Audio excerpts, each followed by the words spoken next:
menjadi ukuran diksi untuk dibaca setiap pengemudi yang merasa bosan.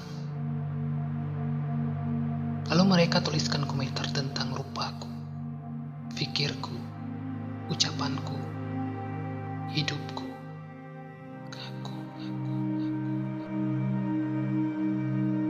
Aku disorot puluhan pasang mata di setiap penjuru, merekam semua gerak sekian detik.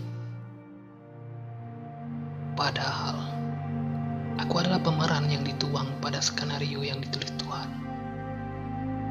Lalu kau, sebatas rupa yang membuang akal tabiatnya dengan tatapan mata, sebuah ritme tutur iblis yang mencetak habis aturan pointilis.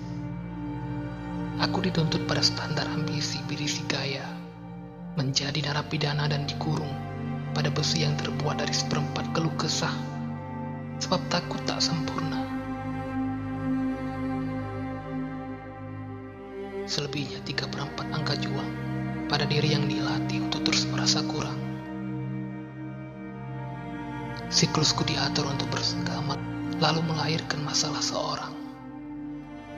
Aku juga menjadi tamu dengan hidangan mada pada nampan bidik anak panah. Bila tembakanku jitu, aku adalah rupa berperunggu. Bila jejakku menjadi hinaan, aku harus merawa habis pujian pada jurnal harian.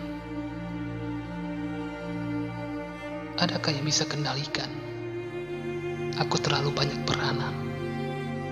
Eksekusi yang mengikat erat jiwaku untuk kesempurnaan. Jiwaku karena aku sakit.